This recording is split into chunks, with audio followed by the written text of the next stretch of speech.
بسم اللہ الرحمن الرحیم۔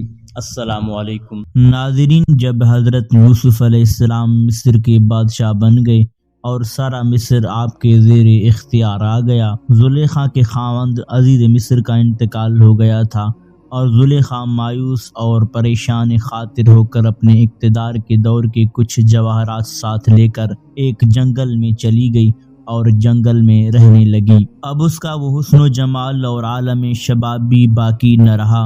حضرت یوسف علیہ السلام کے عروج اور اقتدار کے تو ڈنکے بجنے لگے اور زلیخا گوشے گمنامی میں جا پڑی۔ ناظرین، حضرت یوسف علیہ السلام ایک دن اپنے لشکر سمیت بڑی شان و شوکت اور شاہانہ جاہ و جلال کے ساتھ اس جنگل سے گزرے۔ زلیخا کو پتہ چلا تو اپنے مقام سے باہر نکلی اور حضرت یوسف علیہ السلام کو شاہانہ انداز سے گزرتے ہوئے دیکھ کر بے ساختہ بولی، سبحان من جعل الملوک عبیدا بالمعصیۃ وجعل العبید ملوکا بالطاعۃ، یعنی پاک ہے وہ ذات جس نے نافرمانی کے باعث بادشاہوں کو غلام بنا دیا اور فرمان برداری کے صدقے میں غلاموں کو بادشاہ بنا دیا۔ زلیخا کی یہ آواز حضرت یوسف علیہ السلام نے سنی تو رو پڑے اور اپنے ایک غلام سے فرمایا، اس بڑھیا کی حاجت پوری کرو۔ وہ غلام زلیخا کے پاس پہنچا اور کہا کہ بڑھیا تمہاری کیا حاجت ہے؟ وہ بولی، میری حاجت حضرت یوسف علیہ السلام ہی پوری کر سکیں گے۔ چنانچہ وہ غلام زلیخا کو شاہی محل میں ساتھ لے آیا۔ حضرت یوسف علیہ السلام جب محل میں پہنچے اور آپ نے اپنا شاہی لباس اتارا اور اللہ کی عبادت کے لیے اپنے مصلی پر بیٹھے تو اس وقت آپ کو پھر وہی جملہ یاد آیا جو زلیخا نے کہا تھا، سبحان من جعل الملوک عبیدا وجعل العبید ملوکا، اور آپ رونے لگے۔ پھر غلام کو بلا کر پوچھا کہ اس بڑھیا کی حاجت پوری کی یا نہیں۔ اس نے عرض کیا، حضور وہ بڑھیا یہیں آ گئی ہے اور کہتی ہے کہ میری حاجت تو حضرت یوسف علیہ السلام خود ہی پوری کریں گے۔ فرمایا، اچھا اسے یہاں لے آؤ۔ چنانچہ زلیخا خدمت میں حاضر کی گئی اور اس نے حاضر ہوتے ہی سلام عرض کیا۔ حضرت یوسف علیہ السلام نے سر جھکائے ہوئے اس سلام کا جواب دیا اور پھر فرمایا، اے عورت تمہاری جو حاجت ہو بیان کر۔ وہ بولی، حضور کیا آپ مجھے بھول گئے ہیں؟ فرمایا، کون ہو تم؟ وہ بولی، اے یوسف میں زلیخا ہوں۔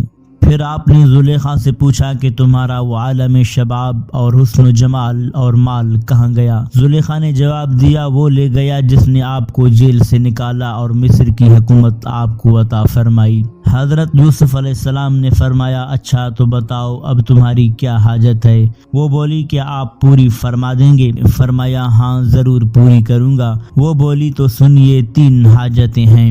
پہلی حاجت یہ ہے کہ میں آپ کے غم میں فراق میں رو رو کر اندھی ہو چکی ہوں، خدا تعالیٰ سے دعا کیجئے کہ وہ میری نظر مجھے واپس دے دے۔ دوسری حاجت یہ ہے کہ میرا حسن و شباب مجھے واپس مل جائے۔ حضرت یوسف علیہ السلام نے دعا فرمائی تو پہلی طرح وہ جوان اور حسین ہو گئی اور اس کو آنکھیں بھی واپس مل گئیں۔